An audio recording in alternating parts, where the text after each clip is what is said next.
24 février 2022, l'accord cadre pour la paix, la sécurité et la coopération totalisera 9 ans d'existence. 9 ans d'un parcours marqué par des avancées significatives dans la recherche de la paix collective dans la région de Grand Lac.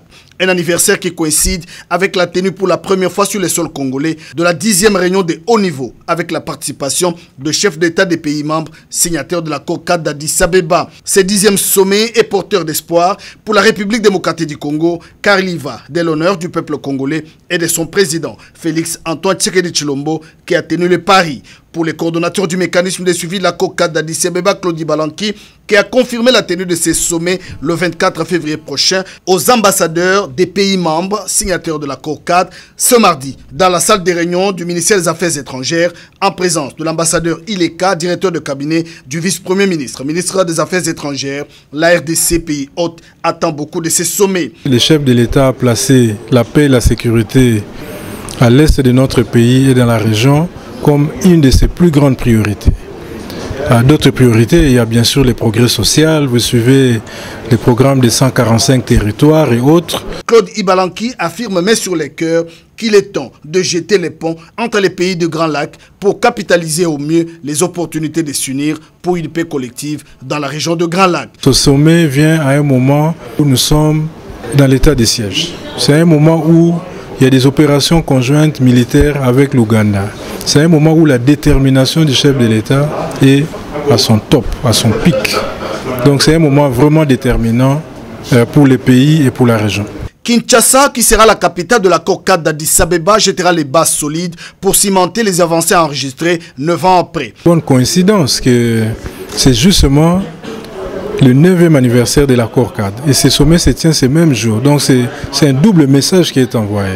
On doit interpeller. Parce que les chefs de l'État se demandent, pendant 9 ans, qu'est-ce que la région a fait? Et cette situation qui perdure depuis 25 ans, ça va continuer jusqu'à quand? Qu'est-ce qu'on attend de la RDC? Qu'est-ce qu'on attend de tout le monde? Il faut qu'on en parle. Et ça, c'est la bataille du chef. L'ambassadeur du Rwanda en République démocratique du Congo salue les efforts du président de la République Félix Antoine Tshisekedi Tshilombo et confirme la participation de son pays à ce 10e sommet. Le Rwanda va participer avec tous les autres pays membres.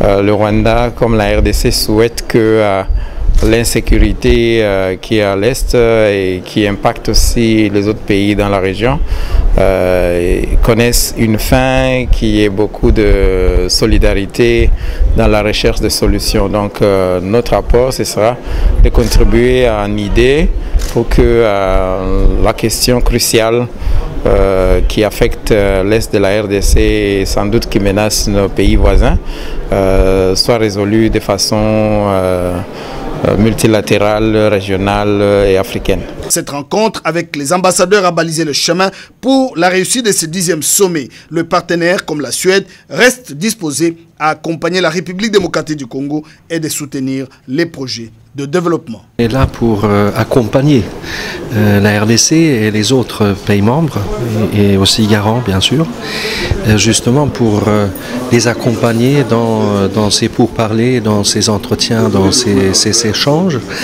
Et surtout, et c'est ça qui a été mentionné et souligné aussi aujourd'hui, sur la paix et la stabilité dans la région, mais je pense que j'imagine qu'il y aura aussi d'autres questions qui seront discutées.